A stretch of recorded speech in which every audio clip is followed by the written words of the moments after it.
Buenas tardes, bienvenidos todas y todos por parte del Ateneo de Granada y la Facultad de Derecho de la Universidad de Granada, que organizamos conjuntamente este acto de memoria y de reconocimiento a la figura de Enrique Gómez Arbolella. El Ateneo y la Facultad nos sentimos muy honrados de que nos acompañen esta tarde aquí. Como sabrán, Enrique Gómez Arbolella es una figura destacada del pensamiento jurídico, filosófico y sociológico de la España del siglo XX y tiene mucho significado que nos reunamos hoy aquí a hablar de él, a abordar su figura, porque Enrique Gómez Arbolella fue primero alumno brillante de esta casa y luego profesor de la Facultad de Derecho, que hoy nos acoge gracias a la receptividad y al empeño que desde el primer momento mostró el profesor, el decano de esta facultad, profesor José Luis Pérez Serrabona, al que quiero manifestar públicamente mi agradecimiento. Además de este perfil académico de Gómez Arbolella, él fue también un ateneísta comprometido e innovador. Fundador, uno de los fundadores del Ateneo Científico, Literario y Artístico de la Edad de Plata de Granada, aquel Ateneo que fue un faro cultural en la ciudad de Granada en primer tercio del siglo XX. Las figuras brillantes, destacadas de aquel Ateneo fundacional, las estamos recordando, recuperando su memoria en un ciclo de conferencias que ha organizado el Ateneo de Granada, que viene desarrollando el Ateneo de Granada desde hace ya meses, en el marco de la programación con la que queremos conmemorar el centenario de la fundación de aquel Ateneo primigenio del que nosotros hoy nos sentimos herederos. Recuperar la figura de Gómez Arbolella no es solo un ejercicio de justicia histórica, es también una invitación a dialogar con una tradición universitaria y ateneísta que defiende, que apuesta por el rigor intelectual, el humanismo y la libertad de pensamiento. El abordaje de la figura de Gómez Arbolella la va a hacer mi compañero, amigo, José Antonio López Nebot, catedrático de Historia del Derecho de la Universidad de Granada. De él voy a decir muy poco, prácticamente nada, porque la presentación de José Antonio López Nebot le corresponde al profesor Orozco Pardo, Guillermo Orozco Pardo, que hará de introductor del acto y también de presentador del ponente. Por eso yo me voy a limitar, si me lo permiten, a aportar unos cuantos muy breves datos del perfil del profesor Guillermo Orozco.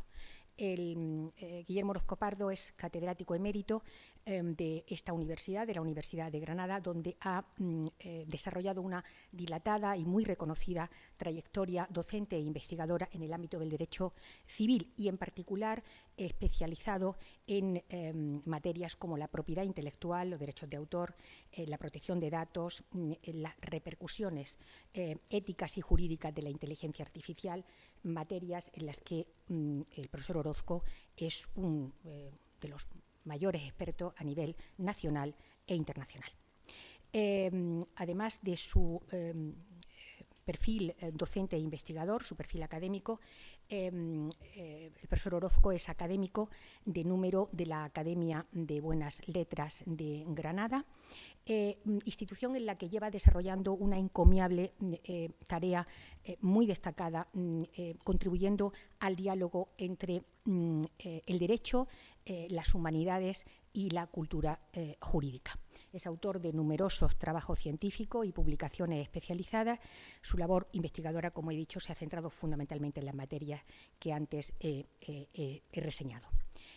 Quiero darle las gracias a ambos, profesor Orozco, profesor López Nebot, por poner tan generosamente a disposición de de los que estamos aquí presentes, de la ciudad de Granada y del Ateneo, su conocimiento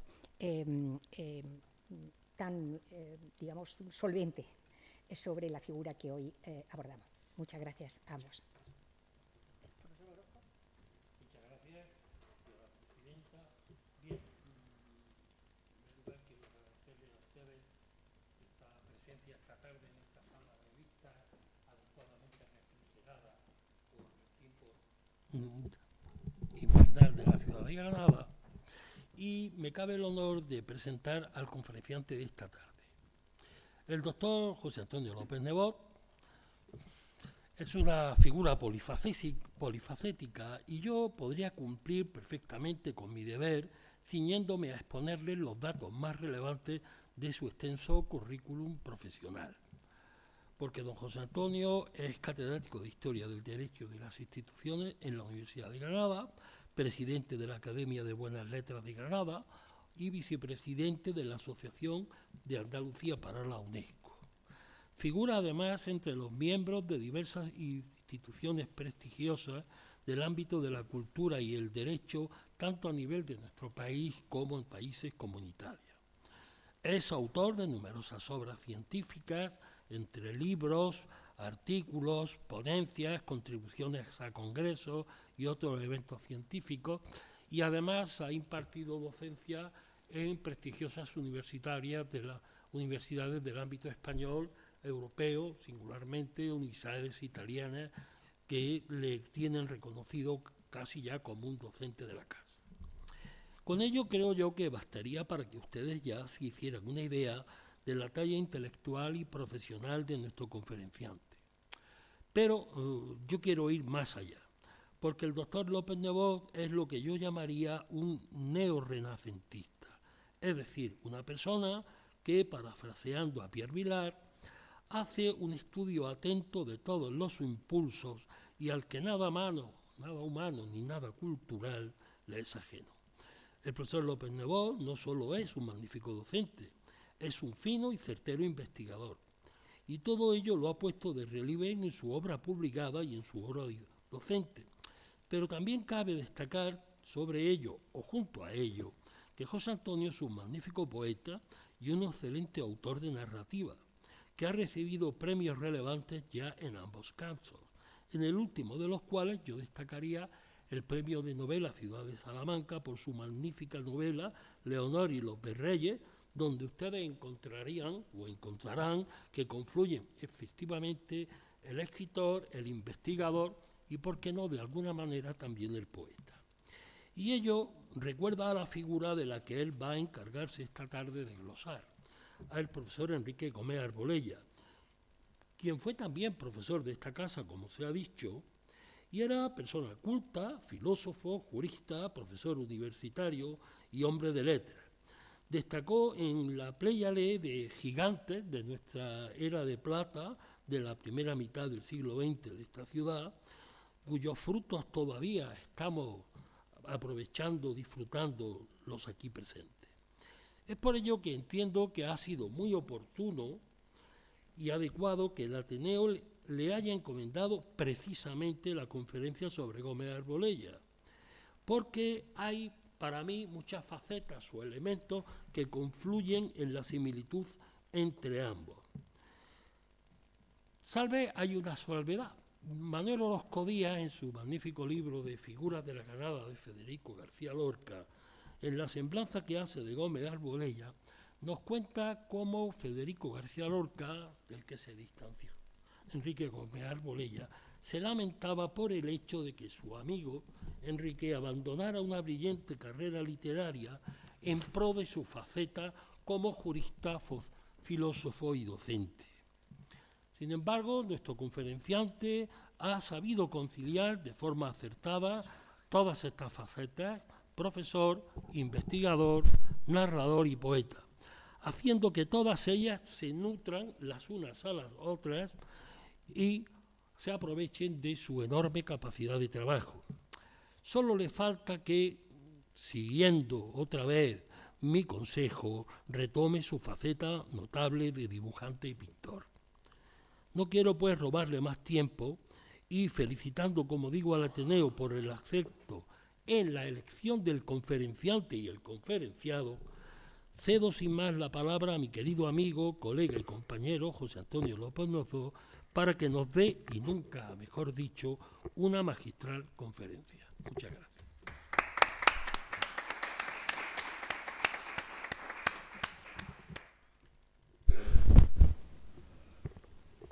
Buenas tardes a todos. En primer lugar, quisiera manifestar pues, un sentimiento de gratitud hacia mi querida compañera de estudios, querida amiga, directora del Ateneo de Granada, Rosa González de Pato, por haberme dado la oportunidad de participar en este ciclo de conferencias dedicado a personalidades del Ateneo. Y es además una buena oportunidad para que dos instituciones que se dedican a la cultura, a la difusión de la cultura en Granada, del conocimiento, como son el Ateneo de Granada y la Academia de Buenas Letras, colaboremos en actos como este. De manera que gracias por ofrecerme esta oportunidad y por ofrecerme también la posibilidad de que hablara de Gómez Arbolella. Y por supuesto también quiero agradecer a mi querido amigo y compañero de academia y compañero de estudios y de facultad, mi querido amigo Guillermo Orozco, por la semblanza que ha pergeñado sobre mi persona, que yo creo que pues, responde más a la amistad que a la justicia. Y bueno, tomo nota de lo que me ha dicho al final, de recuperar mi faceta de dibujante, de pintor. Creo que sí, debería hacerlo alguna vez. Pero son tantas las cosas que a uno le llaman la atención que el problema es que uno se dispersa. Y ese es el problema, que hay que centrarse, porque si no, pues no se hace nada bien. Es aprendiz de muchas cosas y maestro de nada. Les voy a hablar hoy, esta tarde, en esta sala de vistas, que era la antigua hemeroteca de la Universidad de Granada. Les voy a hablar de esta figura, Enrique Gómez Arbolella, y tiene pleno sentido incluir a Enrique Gómez Arbolella en un ciclo de conferencias dedicado a personalidades del Ateneo. ¿Por qué? Porque Arbolella, que era como se le conocía vulgarmente, siempre se le llamaba así, Arbolella, su primer apellido, pues prácticamente el apellido paterno no se utilizaba nunca a la hora de referirse a él, pues asistió, como ha dicho la directora del Ateneo, al momento fundacional de la institución y vivió también los años de esplendor del Ateneo, siempre de la mano de sus dos mentores, que fueron por un lado Federico García Lorca y por otra parte Joaquín Amigo Aguado. Confieso que durante mucho tiempo ignoré la actividad literaria de Arbolella, siendo estudiante de quinto curso de Derecho y con motivo de un seminario de Filosofía del Derecho, tuve oportunidad de leer su monumental Historia de la estructura y del pensamiento social, obra cuya lectura me dejó una profunda impresión. Años después, siendo ya profesor, consulté su monografía sobre la vida y la obra del doctor Eximio, cuando pergeñaba la voz Francisco Suárez para un diccionario crítico de juristas españoles. La Facultad de Derecho consagró un aula a su memoria, el aula Gómez Arbolella, o aula 14, que está en el patio que se abre a la calle Duquesa, y recuerdo que en los años 80 del siglo pasado se celebraban allí tumultuarias asambleas de profesores no numerarios, lo recordarán pues Rosa, Guillermo seguro, y cuando el aula aún conservaba su primigenia forma de hemiciclo, hoy desaparecida, hoy se ha convertido en un aula, y a menudo he impartido clase en ese aula Arbolella y en alguna ocasión he explicado a mis alumnos quién era el jurista que da nombre a ese recinto. Pero me temo que Arbolella siga siendo un gran desconocido, no solo para los alumnos, sino también para un buen número de profesores de la Facultad de Derecho. Alguna vez se ha escrito que Arbolella era granadino. Lo cierto es que nació en Cebreros, un pueblo de la provincia de Ávila, recordarán ustedes que allí también nació Adolfo Suárez, el 13 de septiembre de 1910. pero fue en Granada donde adquirió su formación intelectual. Es granadino de adopción, podríamos decir que fue Granada su patria formativa. Cursó la licenciatura en Derecho en nuestra universidad, distinguiéndose pronto como un alumno brillante. Aquí tienen una imagen de Gómez Arbolella, y precisamente cuando termina el segundo curso de la licenciatura en Derecho, es galardonado con un premio que había fundado un antequerano de Posibles, llamado Ovelar y Cid. Aquí tienen la placa que lo recuerda en el zaguán del vestíbulo de la Facultad de Derecho, justo encima de la puerta de la conserjería. Tienen ustedes esta placa. Recuerda que este señor antequerano pues fundó un premio para premiar, galardonar a aquellos alumnos que tuvieran un buen expediente, y precisamente Gómez Arbolella pues se benefició cuando terminó el segundo curso académico. Despierta por entonces su conciencia política y se afilia a la Federación Universitaria Escolar, la FUE. Llega incluso a ser detenido en alguna ocasión por participar en las protestas estudiantiles contra la política universitaria de la dictadura de Primo de Rivera, y en las aulas granadinas recibe las enseñanzas de don Fernando de los Ríos, catedrático de Derecho Político, que ustedes sabrán que hay un busto de bronce en el Jardín Botánico que recuerda la figura del profesor de los Ríos, quien se va a convertir en maestro de nuestro Arbolella. En aquel tiempo se funda el Ateneo Científico, Literario y Artístico de Granada, en el clima de efervescencia intelectual propio de la Edad de Plata, de la llamada Edad de Plata de Granada, de la cultura granadina. Y Arbolella asiste a la sesión inaugural del Ateneo. Luis Jiménez Pérez, del que hablaremos más adelante, al que Lorca llamaba Pitín, Luis Pitín, filósofo, amigo y compañero de Arbolella, le describe los siguientes términos.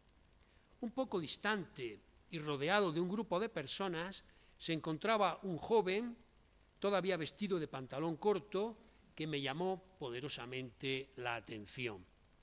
Moreno, de oscuro cabello ligeramente ondulado, con un bello perfil de efebo sustraído del Fedro platónico, de gesto despectivo, con aire displicente que producía una extraña e intranquilizante impresión por la mezcla ostensiva de narcisismo, autosuficiencia y deliberada voluntad de distanciamiento. En fin, un adolescente atractivo e intimidante a la vez.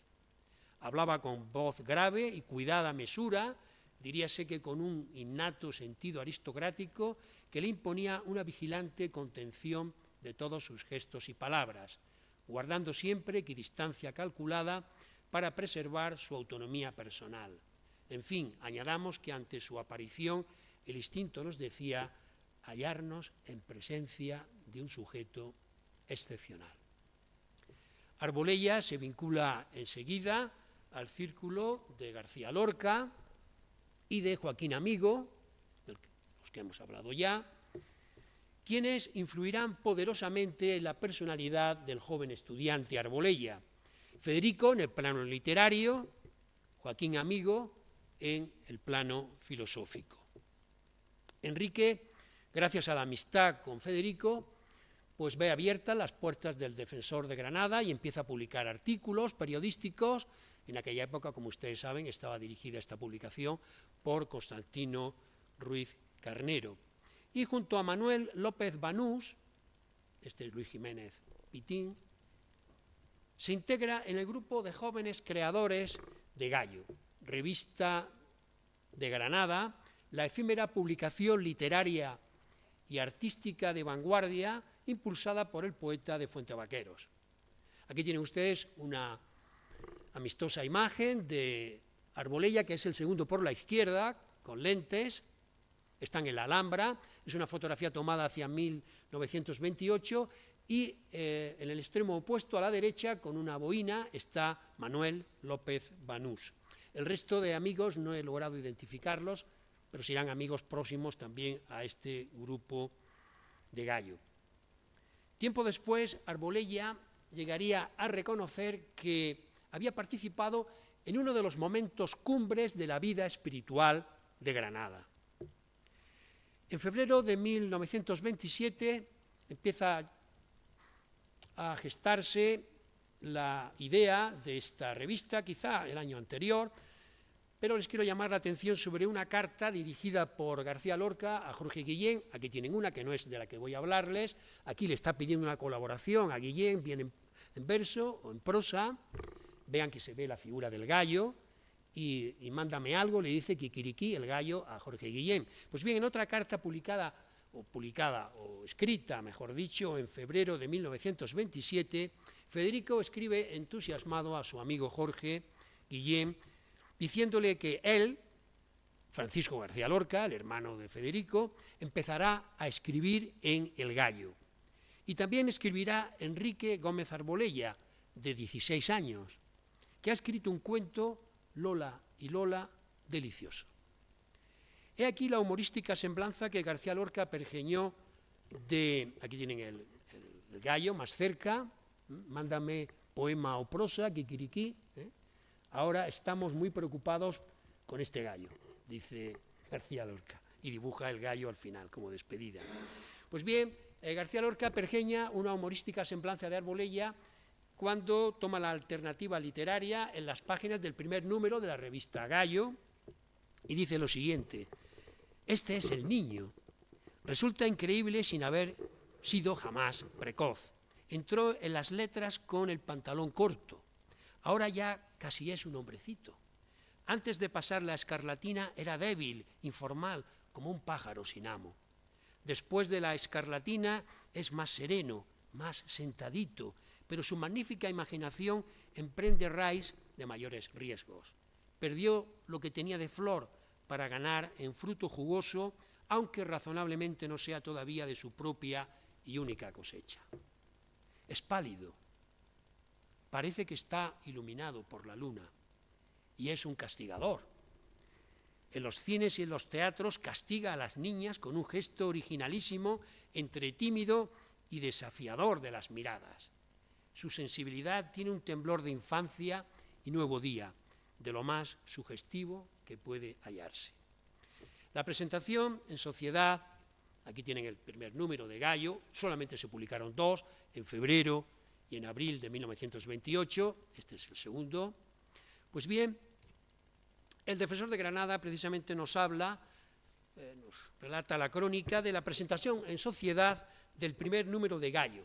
Se hizo con una comida literaria celebrada el 8 de marzo de 1928 en la venta de Eritaña, establecimiento ubicado en la carretera de la Sierra y hoy desaparecido. Al ágape asistieron los colaboradores y simpatizantes de la revista. No sé si ven a la derecha el texto del reportaje, dice una comida literaria, Gallo y sus simpatizantes en la venta Eritaña. No sé si lo pueden ver a la derecha, en la primera página, en la cabecera del Defensor de Granada. Es del viernes 9 de marzo de 1928, un día después de celebrado ese ágape. Asisten Federico y Francisco García Lorca, Enrique Gómez Arbolella, Manuel López Banús, Valentín Álvarez de Cienfuegos, Luis Jiménez Pérez, Pitín, del que hemos hablado antes, Antonio Gallego Burín, Manuel Fernández Montesinos, Miguel Rodríguez Acosta, Antonio de Luna, Hermenegildo Lanz y Constantino Ruiz Carnero. Y el Defensor de Granada daba noticia del acontecimiento con semejantes palabras. Primeramente habló el joven don Enrique Gómez Arbolella, en representación del cuerpo de redacción de la revista. Empieza diciendo que el símbolo de juventud, que el gallo es un animal que tiene siempre una alegría inquieta y juvenil. Es un símbolo de juventud, cuyo canto confina por todas partes con la aurora, y que por eso él, que es el más joven y el más alegre de sus redactores, es el que lo puede representar mejor.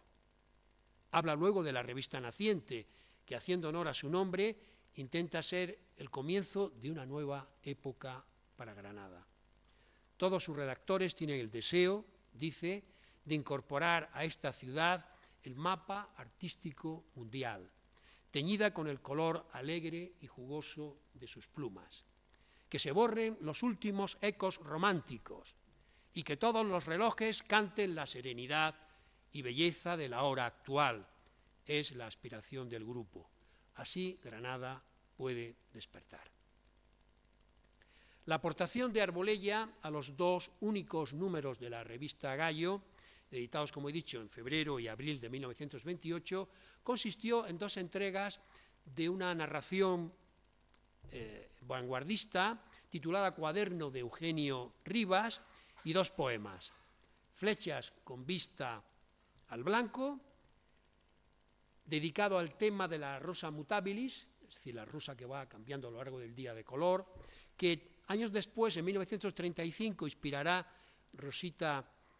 Doña Rosita la Soltera, o El lenguaje de las flores, de García Lorca precisamente, y un soneto, el soneto Amanecer, que han sido reproducidos precisamente en el libro que ha citado antes Guillermo Orozco, de Manuel Orozco, su tío, aquí precisamente nos honra con su presencia su hijo, Figuras de la Granada de Lorca. Ahí reproduce lo que Manuel Orozco llama las ópera omnia de Arbolella en el ámbito puramente literario. Reproduce tanto Amanecer como el poema de 3 estrofas, Flechas con vista al blanco. No reproduce el texto en prosa, que es Cuaderno de Eugenio Rivas.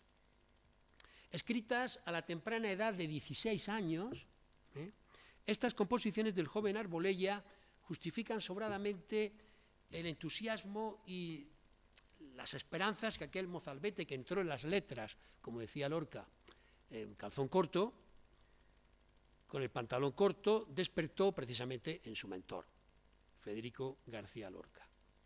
Ahora bien, como he dicho, a eso se redujo su aportación estrictamente literaria. Hablaremos algo después de este asunto.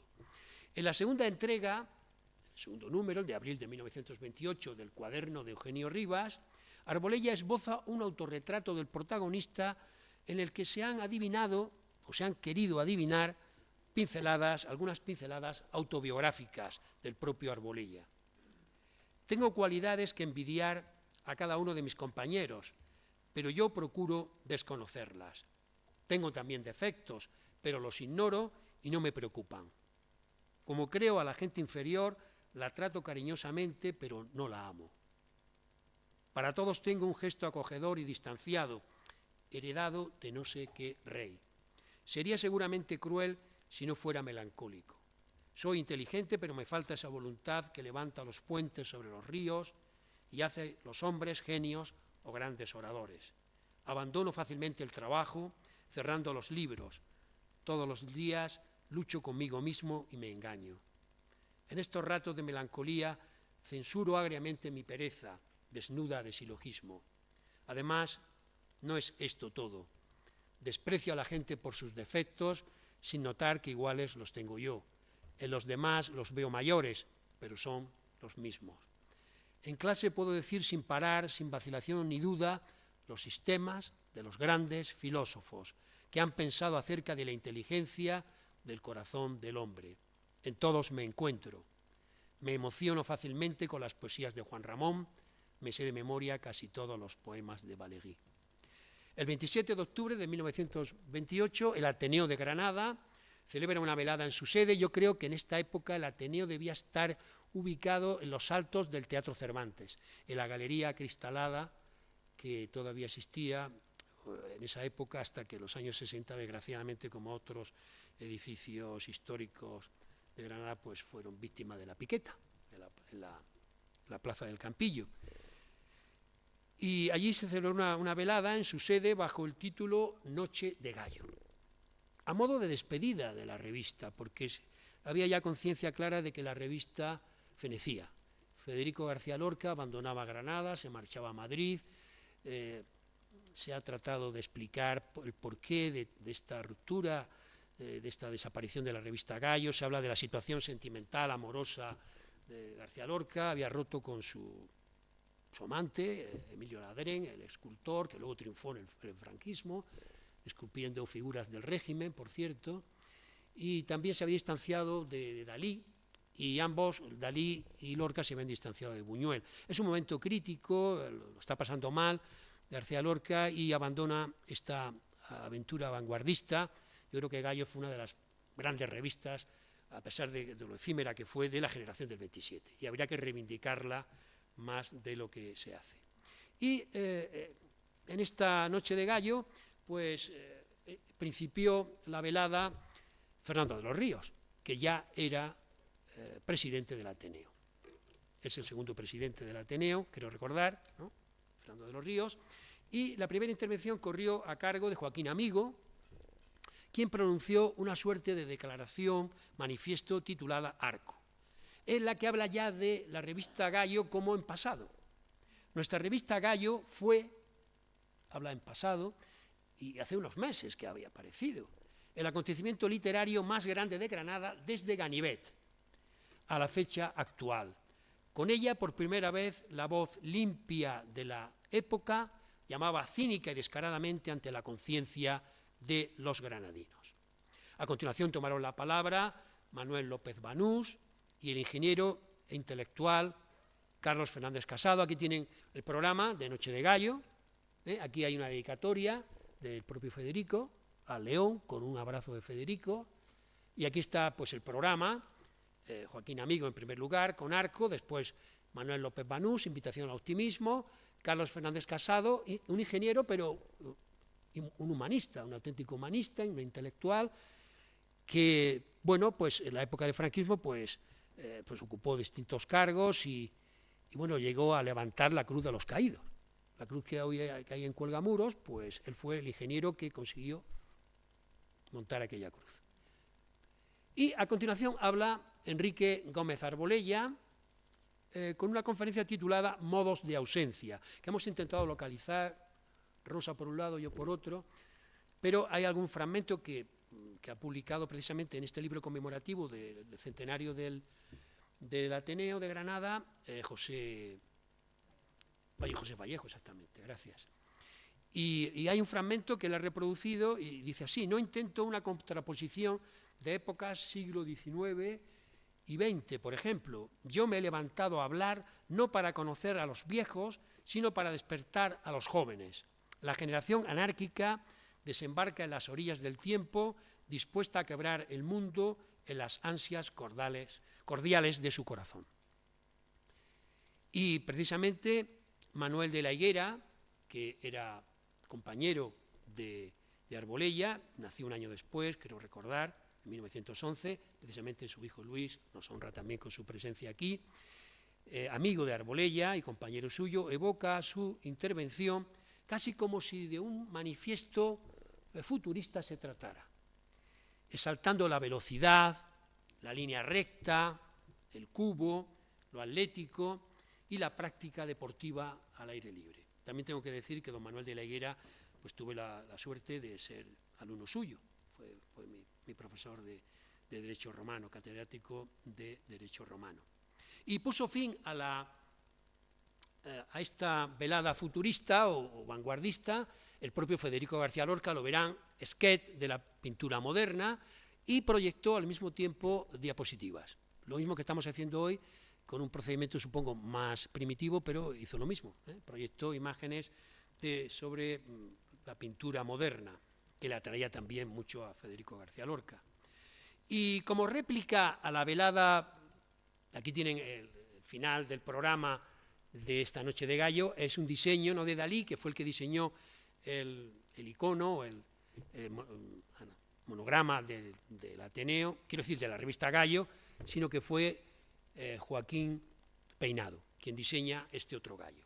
Pues bien, como les decía, como réplica a la velada de los jóvenes vanguardistas de Gallo, el Ateneo organizó otro acto titulado Velada Brumario, celebrado en la tarde del 16 de noviembre de 1928. No sé si es por el mes en el que se celebró o si tiene que ver con el golpe de Estado, el 18 Brumario de Napoleón Bonaparte, que significó pues la cancelación de la Revolución Francesa.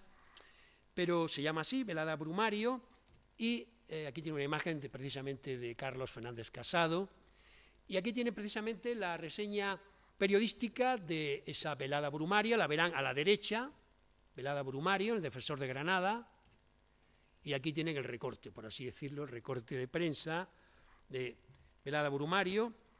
En esta velada intervinieron los representantes, por así decirlo, de la última generación del siglo XIX, los que Lorca y sus amigos de la Residencia llamaban putrefactos. Aunque en realidad lo de putrefactos era un proyecto de hacer un libro entre Dalí y Lorca. Dalí prepararía los dibujos, Lorca los textos, pero finalmente no llegó a buen puerto aquella idea de un libro, pero era un término que circulaba en el ambiente de la residencia de estudiantes y que era un putrefacto, pues era alguien trasnochado de otro siglo, es decir, todo lo opuesto a un joven vanguardista como era García Lorca o como era Arbolella, o como eran todos los jóvenes de Gallo. Ahora bien, como verán, aquí entre estos putrefactos había gente muy importante y gente muy original también.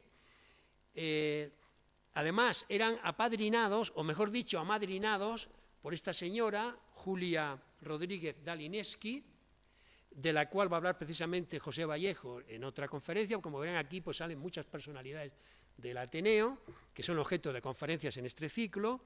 ¿Y quién era esta chica, la que todos se deshacían en elogios, decían que era la chica más guapa que había en Granada en aquella época? Pues bien, era la hija del gobernador militar de Granada y era hija por parte de madre, era de ascendencia rusa, Olga Dalineski era su madre, y bueno, pues era estudiante de filosofía y letras, llegó a ser profesora, de las primeras profesoras, junto con Joaquina Eguaras, la primera quizá, ¿no? Profesora auxiliar, pero lo fue, y luego, pues ahora les contaré que luego fue espía soviética, parece ser, durante la Guerra Civil, y es la autora de la primera traducción al castellano de El corazón de las tinieblas, de Josep Conrad, que la publica precisamente la editorial barcelonesa Montaner y Simón en 1931.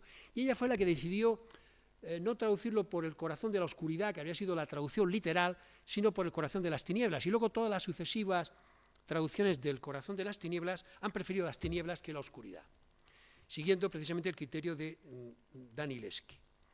Pues bien, ella va a ser la que amadrina esta velada Brumario, y empieza con una presentación de Fernando de los Ríos, luego hay una ponencia o intervención de título muy extraño, Meco, sustancia loca, de un arabista, José Navarro Pardo, cubismo por Hermenegildo Lanz, que no era precisamente un putrefacto, elogio de la putrefacción, que es algo como tanto irónico, ¿no?, que se haga un elogio de la putrefacción por parte de un putrefacto, por Francisco Campos Aravaca, Prometeo encadenado, que es una farsa teatral, hemos hablado también, Rosa y yo, de este tema, irrepresentable, de Valentín Álvarez de Cienfuegos, que es autor de una serie de ensayos divulgativos sobre los autos sacramentales, publicados por el Defensor de Granada en 1927, Tic Tac, de Antonio Gallego Burín, y finalmente Fémina, de nuestra Julia Rodríguez Dalineski, una reflexión precisamente sobre el papel de la mujer en la nueva estética de vanguardia. Arbolella, mientras tanto, no descuida sus estudios de Derecho. Obtiene la calificación de sobresaliente en los ejercicios de grado, celebrados en junio de 1931, y el premio extraordinario de licenciatura en septiembre del mismo año. Con los años, Arbolella se fue distanciando de Lorca, como ha dicho el profesor Guillermo Orozco, al tiempo que abandonaba la aventura literaria tan precoz y brillantemente iniciada, en favor del cultivo del derecho, y de la enseñanza del derecho, y luego de la sociología. Se ha dicho que pudo estar aquejado del síndrome o del mal de Bartleby, este personaje de Melville, que se llama así, Bartleby el escribiente, y sobre el que ha teorizado Enrique Vilamatas, sobre este síndrome que puede aquejar a determinados escritores que dicen de repente, se acabó, no escribo más. Como hizo Gambó, como Juan Rulfo, o muchos otros que no han escrito nada más que, o por ejemplo Salinger, no escribió más que El guardián y el centeno. Y pues podría ser quizá uno de los escritores aquejados de este síndrome, Y hubo una despedida final entre Federico y Enrique en casa de Joaquín Amigo, que era amigo de todos y tenía su casa abierta a todos, vivía cerca de la Plaza de Gracia, y es evocada por Luis Jiménez Pitín, a quien le recordaba la escena de la despedida final, agria despedida de Verlaine y Rimbaud, en la cual el poeta reprochó al futuro catedrático no solo la deserción amical, como amigo, sino también el sacrificio de un brillante porvenir como escritor y poeta. En 1932 fallece el padre de Arbolella. Enrique queda a cargo de su familia, trabajando como preceptor del descendiente de una ilustre y noble familia granadina, los Tobar, y Manuel Orozco, en la obra que les he citado, recuerda que Arbolella vivía cerca de la calle San Matías, a unos pasos de su casa, con su madre y sus hermanas recién salidas del duelo, bellas y enlutadas. Era una familia trágica, como de novela rusa, huérfana del padre y del hermano mayor, cuyo suicidio la había marcado definitivamente. El 4 de marzo de 1933, Enrique se incorpora a la Universidad de Granada en calidad de profesor auxiliar temporal de la Facultad de Derecho, adscrito al grupo de asignaturas de Filosofía del Derecho, Derecho Romano e Historia del Derecho. Durante el curso 1933-34 cursa las asignaturas del doctorado en Madrid. Saben que antes el doctorado había que cursarlo en Madrid y las tesis solamente se leían en Madrid. Las demás universidades españolas no tenían capacidad para otorgar el grado de doctor. Y las asignaturas de doctorado se cursaban allí en Madrid y en todas ellas obtiene la calificación de sobresaliente. Era un alumno, siempre fue un alumno brillante, en esto no hay ningún cambio en su trayectoria académica, y la Universidad de Granada le pensiona para ampliar estudios en Berlín, donde cursa los semestres del verano e invierno de 1934 y de verano de 1935, trabajando nada más y nada menos que bajo la dirección de Eduard Spranger, Nikolai Hartmann y Carl Smith, jurista alemán vinculado al nacionalsocialismo entre 1933 y 1936, justamente cuando le conoce a Arbolella, porque estamos justamente en un periodo de ascenso del nacionalsocialismo en Alemania. Aquí tienen una imagen del Boulevard Unter den Linden, bajo los tilos, la estatua de Federico II el Grande, y verán las esvásticas en las banderas que cuelgan. Aquí vean una manifestación, un desfile, no sé muy bien lo que es, pero es justamente el ambiente que debió conocer de primera mano nuestro Arbolella. Y el 31 de mayo de 1935 se doctora en Madrid, donde había que doctorarse por narices, perdón lo coloquial de mi expresión, con una tesis titulada Rasgos fundamentales del pensamiento de Hermann Heller, dirigida por Antonio de Luna. Aquí tienen a Hermann Heller, una imagen juvenil, bastante juvenil, parece de un chico de ahora, realmente, muy actual, no como los vejestorios que estamos viendo, algunos que otros, ¿no? Y aquí tienen precisamente una imagen en el Carmen de la Antequeruela Alta de Manuel de Falla, en la que encontramos precisamente al director de la tesis doctoral de Arbolella. Es el segundo a la izquierda. En primer lugar tenemos a Francisco García Lorca, después está Antonio de Luna, luego García Lorca. Ahí en el centro está la clavecinista polaca Wanda Landowska cuando visita a Falla. Y a la derecha, pues también hay, ¿por qué no? A la derecha de Falla vemos a José Segura Soriano, que fue precisamente pues, el catedrático de Historia del Derecho y al que mi querido amigo y compañero Alejandro Martínez Díez pues, ha dedicado un estudio recientemente, que fue secretario personal de Manuel de Falla. Como veremos, no fue el único secretario personal de Manuel de Falla, José Segura Soriano. Pues bien, defiende la tesis ante un tribunal presidido por su maestro, por Fernando de los Ríos, y del que formaban parte el propio Antonio de Luna. En aquella época no estaba prohibido que el director formara parte del tribunal de tesis, y del que formaran parte, además de Antonio de Luna, Luis Recasens Sitges y el granadino Francisco Ayala. La elección del tema de tesis reflejaba las preferencias ideológicas de Arbolella. ¿Quién era Hermann Heller?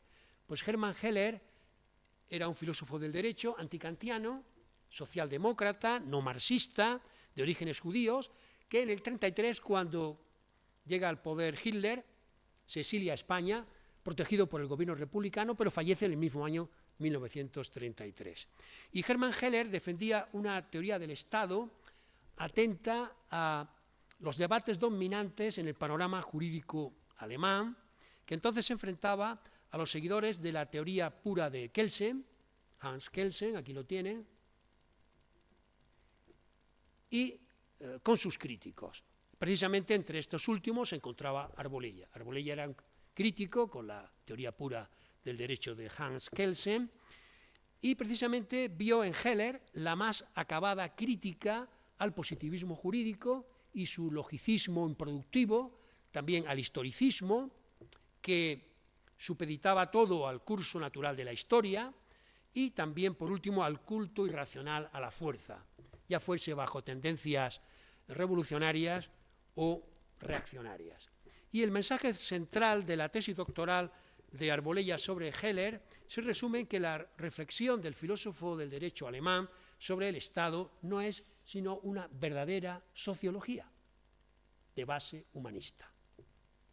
De nuevo en Granada, Arbolella concilia la enseñanza universitaria con su labor como secretario personal de Manuel de Falla, también lo fue él, junto con José Segura, yo creo que hubo alguno más, y era quien ponía orden en la correspondencia de Falla, quien redactaba las cartas, y en esa época frecuenta la compañía del matrimonio, aquí tengo otra imagen de Falla, en su Carmen, del matrimonio formado por Salvador Vila, futuro rector de la Universidad de Granada, y su mujer, la alemana de orígenes judíos, Gerda Leindorfer, a quienes visita en el Carmen que habían alquilado en el carril de San Cecilio, creo que se lo había alquilado el propietario del Hotel Palace, no muy lejos precisamente del Carmen de la Antequeruela Alta, donde vivía el compositor, donde vivía Manuel de Falla. Y allí conoce, se le atribuye también un amorío a Arbolella con Isabel García Lorca, la hermana pequeña de Lorca, un amorío que la familia no veía bien, con buenos ojos, un amor fallido, creo que en sus memorias Isabel García Lorca alude a esta cuestión, y allí parece ser que conoce y al parecer corteja sin éxito a Gretel Adler, amiga de Gerda y judía como ella, de orígenes austríacos, y aquí tienen una imagen precisamente muy campestre, como si fueran a un picnic. En el centro está Salvador Vila, a su derecha, o a nuestra derecha está Gerda, y posiblemente, aunque no está bien identificada, Gretel sea la chica de la izquierda. Pues bien, esta Gretel será la primera mujer fusilada en Biznar. Hay todo que decirlo. Al estallar la guerra, ¿qué hace Arbolella? Pues al estallar la guerra se adhiere enseguida al movimiento nacional y se afilia a Falange. Según Luis Jiménez, nuestro Pitín, su militancia se explica más por instinto de conservación que por convicción. Probablemente fuera así. Y parece ser que intercede junto a Falla por García Lorca cuando ya era demasiado tarde, y también pide a Falla que interceda por el rector Vila y sobre todo por su mujer Gerda, que estaba también presa, y consigue solo liberar a Gerda, pero bajo la condición de que adjure del judaísmo, se bautice como católica y adopte el nombre de María de las Angustias, patrona de Granada. Aunque yo creo que es San Cecilio, pero bueno, ya saben la devoción que hay en Granada hacia Nuestra Señora de las Angustias. Y desde el principio de la contienda, Arbolella trabaja como colaborador editorialista del diario Patria. Aquí tienen otra imagen de Salvador Vila en la Casa del Chapiz, que es la sede de la Escuela de Estudios Árabes. Él fue director interino de esta institución. Y como les decía, pues empieza a trabajar como colaborador de Patria, que en aquella época era diario de Falange tradicionalista y de las Hons, y resulta significativo el hecho de que no firmase sus artículos periodísticos, salvo contadas excepciones. Por ejemplo, en este número, que es del 12 de octubre de 1937, día en que se conmemoraba, como verán, el Día de la Raza, fiesta del Imperio, que cuenta con excepcionales colaboraciones de Pedro Lalín Entralgo. En la primera página, a la izquierda, tienen el artículo de Pedro Lalín Entralgo, luego también de Rafael García Serrano, de Antonio Gallego Burín, Luis Rosales y Dionisio Riduejo. Es decir, que el plantel de escritores e intelectuales era excelente. Y Arbolella firma un artículo que está aquí, Isabel de Castilla, a mano izquierda, ¿lo ven? Que es de nuestro Arbolella. También quisiera mostrarles, para salir de aquí, y mostrarles, mi amigo Guillermo Orozco ha tenido la amabilidad de facilitarme las imágenes de otro ejemplar de Patria, en el que colaboró su padre, Emilio Orozco, y también Gómez Arbolella, y aquí sí aparece firmado también este artículo por Gómez Arbolella. Es un artículo publicado ya en los años 40, año 43, si no me equivoco, un suplemento dedicado a Nuestra Señora de la Virgen de las Angustias, patrona de Granada. Aquí se dice que es patrona, bien, o copatrona diría yo, ¿no? Y aquí aparecerá el artículo de... Está dedicado a dos poetas del siglo XV, aquí participa, como verán, Luis Sánchez Agesta, Eduardo Molina Fajardo,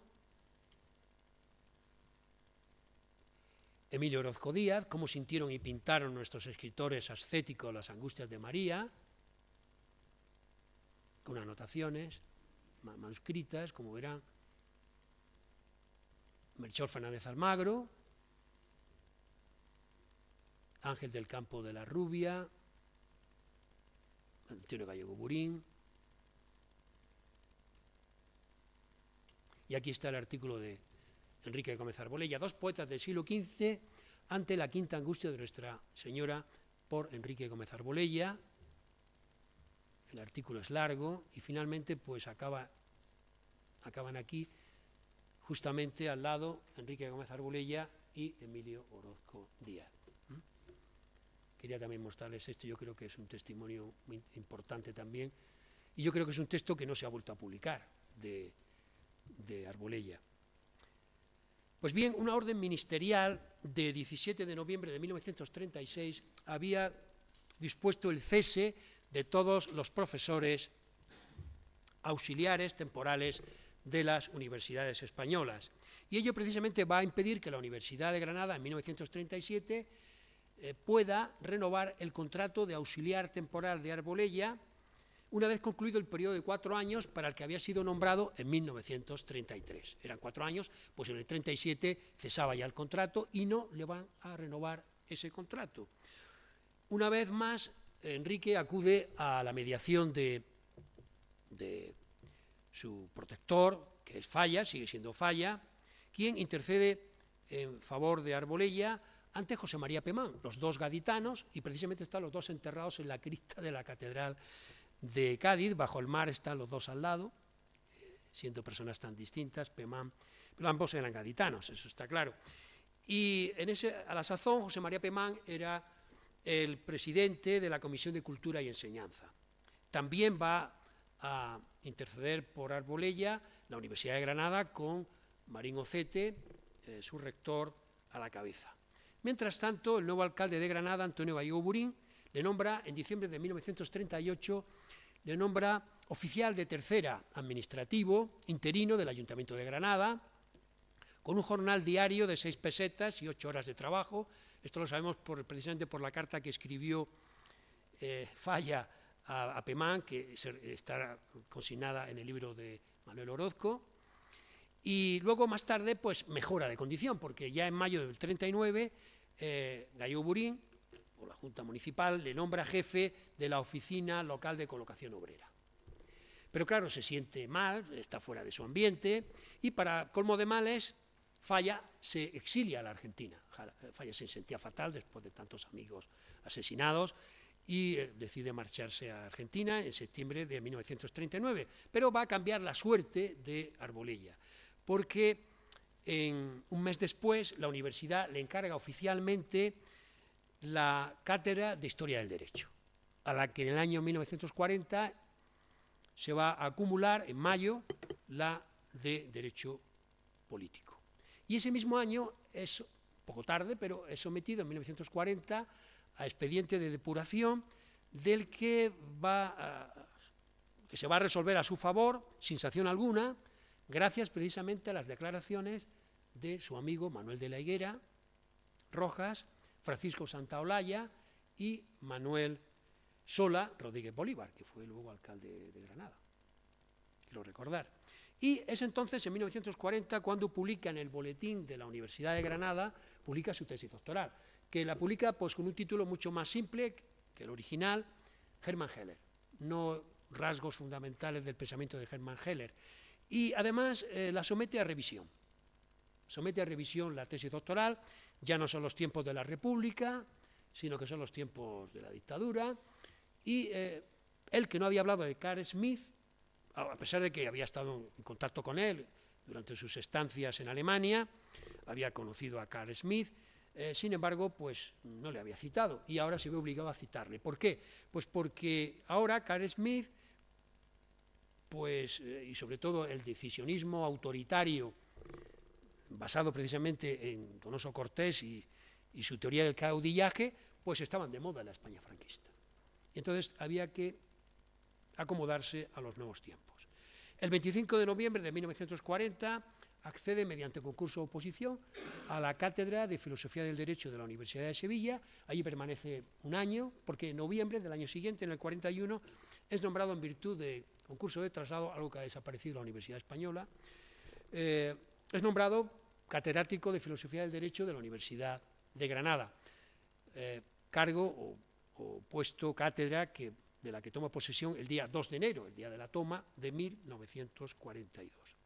Y a partir de entonces se inicia lo que podemos llamar el segundo momento intelectual de Arbolella. El primero habría sido el vinculado a la filosofía alemana, sobre todo a la teoría del Estado de Hermann Heller. Ahora podemos hablar del momento, o se ha dicho que es el momento metafísico de Arbolella. Y en esa época se interesa por la llamada Escuela Española o Salmantina de Derecho Natural, también llamada Segunda Escolástica, porque se piensa que es una proyección peninsular de la escolástica tomista, y que también se va a poner de moda en la posguerra.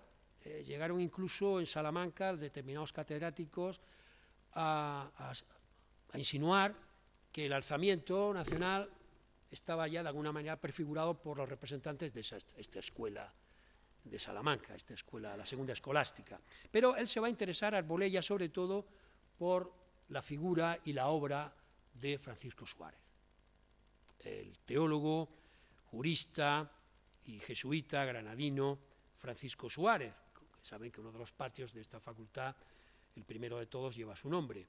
Y culminación de esa intensa dedicación a la figura y a la obra de Francisco Suárez será la publicación en 1946 de una obra muy importante también que he citado antes, Francisco Suárez, Situación espiritual, vida y obra, metafísica.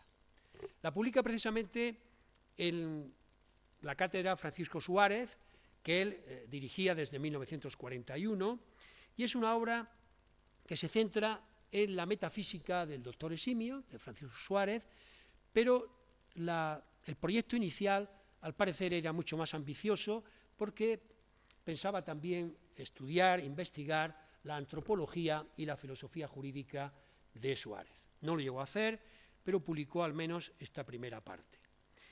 Con el tiempo, Arbolella abandona Granada. A partir de 1948 vive casi establemente en Madrid. No entiendo muy bien su situación administrativa, si tenía algún tipo de permiso de la Universidad de Granada para poder vivir en Madrid, no lo sé muy bien, tendría que estudiar su expediente académico, que quiero hacerlo, pero lo cierto es que él vive casi siempre en Madrid, sigue siendo profesor, catedrático de Filosofía del Derecho en Granada, y él ahí en Madrid asiste a los cursos libres de filosofía que imparte Xavier Zubiri, que se va a convertir en su gran referencia intelectual. había sido antes Germán Heller, pero ahora va a ser y también Fernando de los Ríos, pero ahora lo va a ser Xavier Zubiri, y él va a manifestar por escrito su adhesión y reconocimiento a la figura del filósofo vasco. Y por otra parte, Francisco Javier Conde, otra persona muy vinculada a Arbolella, catedrático de Derecho Político y director del Instituto de Estudios Políticos, le va a nombrar colaborador del organismo. La última etapa en la trayectoria intelectual de Arbolella será la consagrada a la sociología.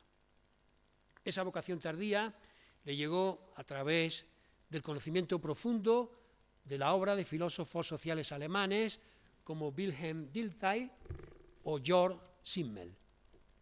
Y la aproximación práctica al mundo de la sociología la realizó de la mano precisamente de Francisco Javier Conde, con quien emprendió en el Instituto de Estudios Políticos los cursos de sociología, se ha dicho, más rigurosos de la época.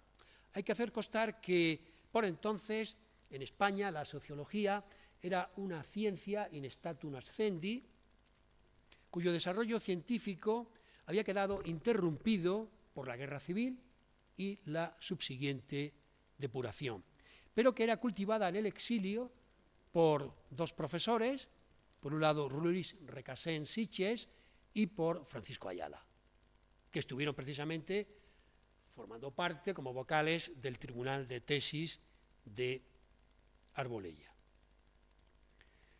En 1953, Arbolella obtiene la cátedra de Sociología en la Facultad de Ciencias Políticas, Económicas y Empresariales de Madrid, que tal era el título que tenía entonces esta facultad, ante un tribunal presidido precisamente por su amigo y mentor también, Francisco Javier Conde.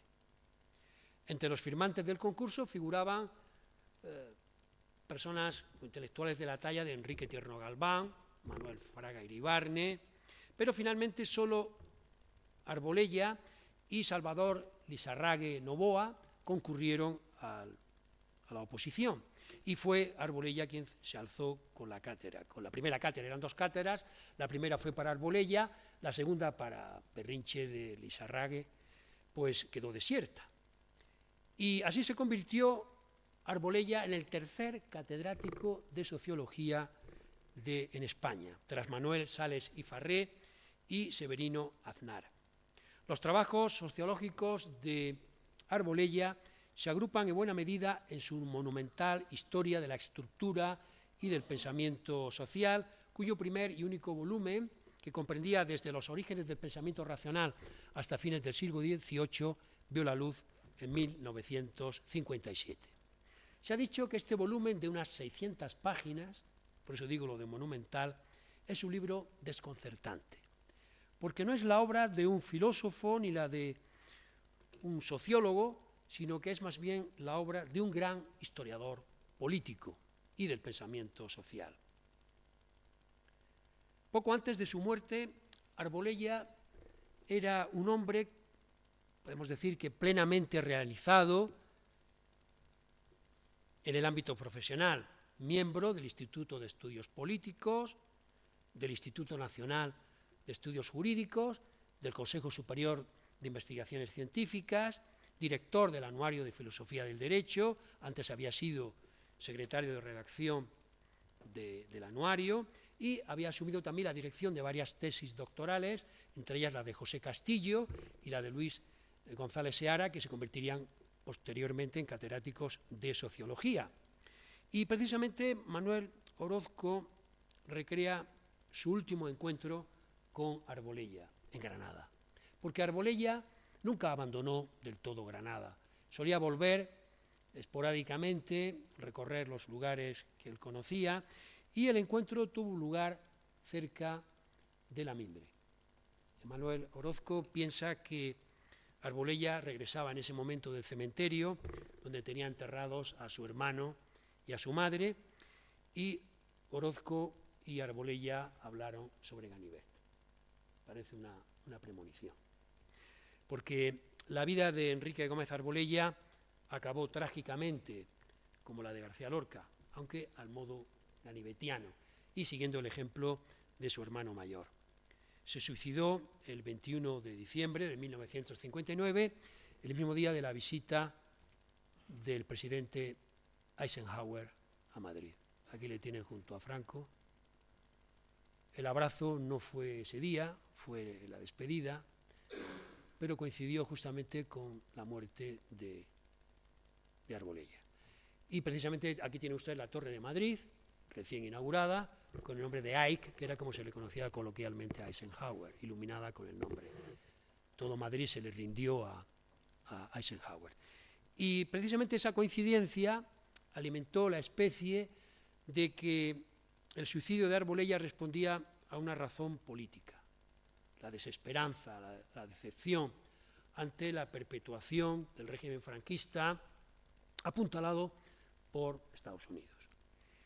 Pero testimonios de quienes le trataron por entonces, como el de Amando de Miguel, alumno suyo durante aquel año y asistente a sus últimas clases, niegan verosimilitud a aquella conjetura y ponen el acento en la profunda depresión que sufría Arbolella, interpolada con momentos de euforia. Amando de Miguel recuerda la última clase que impartió a sus alumnos en diciembre de 1959, recuerda que les habló con entusiasmo del libro de Émile Durkheim, El suicidio, un estudio de sociología, 1897. Es un estudio del suicidio no desde el punto de vista psicológico ni psiquiátrico, sino sociológico. Y de él habló con entusiasmo, según Amando de Miguel, en su última clase Arbolella. También se ha apuntado como posible factor desencadenante del trágico final de Arbolella una razón igualmente inverosímil a primera vista, esta vez de índole intelectual, y que viene avalada por la autoridad de Tierno Galván. Les cito textualmente sus palabras. A mi juicio, el encuentro de Gómez Arbolella con la sociología americana, formal, analítica, cuantitativista, que utiliza modelos matemáticos para el análisis social, fue uno de los hechos que precipitaron su muerte. Es asombroso, pero es así. Un profesor entregado por completo a sus tareas intelectuales, que en un periodo de agotamiento físico y de febril esfuerzo intelectual, al no poder aplicar métodos y criterios que le eran extraños y que exigían instrumentos nuevos para su aplicación, cae en una depresión profunda. Volvamos al título de mi intervención: Derecho y literatura en Enrique Gómez Arbolella. A mi juicio, en Gómez Arbolella se malogró el difícil compromiso entre el escritor y el profesor.